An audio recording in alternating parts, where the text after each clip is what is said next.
Mauricio Pineda.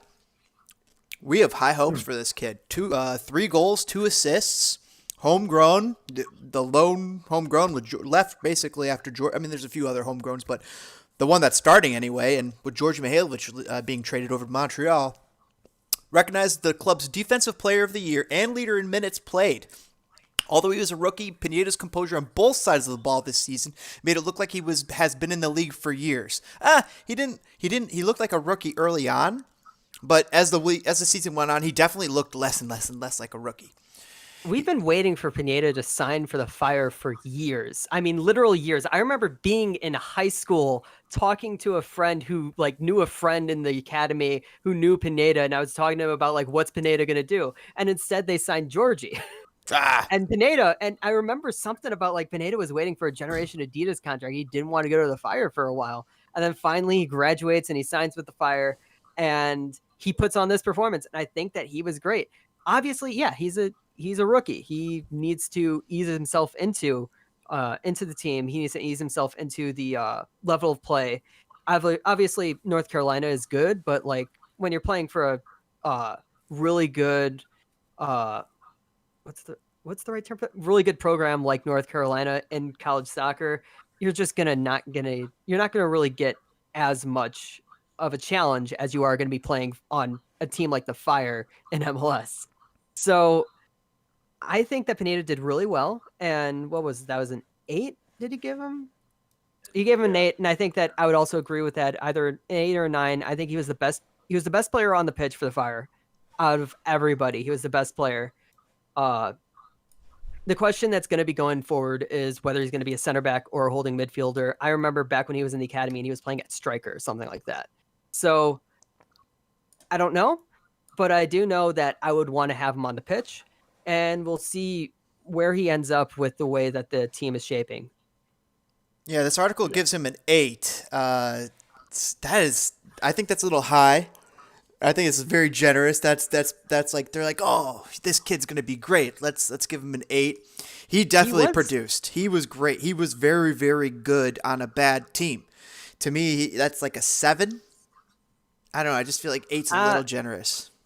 I think that just comes with a difference of what we think a 7 or an 8 is. Yeah, 7 is average. 8 is a little bit above average. Cutting hairs, right? Yeah, and he's as far as a prospect and to build around, he's a player to build around. According to the article, extremely calm on the ball, sees the game very well, can make a good pass, makes plenty of defensive interventions. I also recall him having a pretty great long shot. Yeah, he's got a pretty nasty shot, and that's something you don't see often from center back. I would personally have to agree with the rating of 8. I think it's a perfect rating for him. This is the type of guy. The Fire aren't good at securing homegrowns for an extended period of time. CC, Harry Ship, and Georgie, they like to offload homegrowns. This is a guy you could build around in that back line or at the 6, wherever you want him. He's definitely the bright spot, in the back line, the best defensive player we have. Obviously, the club acknowledged that. And I also think at the national landscape for Mauricio Pineda is also increasing because you got to call up to December camp, with the MLS only roster for the U.S. soccer, which we are obviously it wasn't 100% guaranteed, but very, very happy to see him and Georgia get called up. So I think that's good for his stock. I think people are going to start taking note of him, and if he continues to play, somewhat consistent, Europe might be in his future. Which, if you want to be successful, you got to take the New York Red Bulls or Union or FC Dallas route of starting to send your homegrowns, keep them around for 2 to 3 years, however long, and ship them off to Europe and get that transfer fee money in. And Pineda could be the beginning of that. And obviously, that's something Heights wants to do because he signed, 8 homegrown players? Do you think it's time to start talking about homegrown players right now? In general? We got them on the list. We got a whole bunch. Well, I'm just saying in general, the way that we're using them, because I do have a lot of opinions about George. Is Georgie on the list so I can talk about him? Yeah, Georgie's on the list. I'll talk about that when we get there. Yeah. I'll save it for that.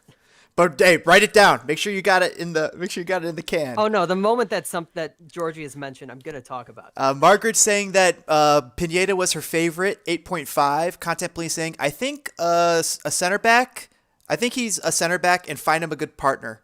I was actually just wondering about that. I mean, this guy, it's not a bad problem to have, but this he's a CB or a CDM. You could play him in kind of both positions.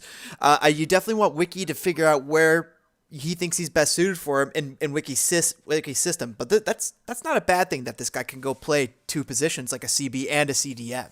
I think that the only way that I think that going forward with the amount of depth that we have at center back, the only way I'd want him playing at center back is if we have someone they can learn from next to him. I think that Austin Berry was only good because he had Arne Friedrich next to him.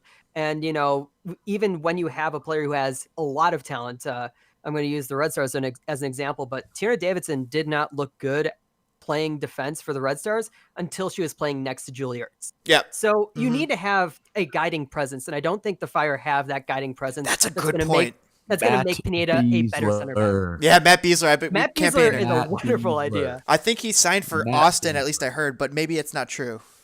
Oh, he did? I read that, but then I saw it disputed elsewhere. I read that he's in talks with them, but Beasler would be awesome. And you're right, Jig. I think that's a great point. Just to learn from somebody, and he's got Taran, who's a young guy. That's another young guy you're kind of depending on too. And how could Taran and Pineda really learn from each other? They need that older presence, and Calvo, I don't know if he's it. He definitely hasn't proved to be it. He's too inconsistent to be that person. As I said, Arne Friedrich was that person for Austin Berry. Julie Ertz is that person for Tierna Davidson. I don't think Calvo is comparable to Julie Ertz or Arne Friedrich. Mm-hmm. So I would try to find a way to put him at holding midfielder, but the problem is that then you got Gaston, you got Medran, you got a few other options there. Absolutely, yeah. The Fire have a decent midfield.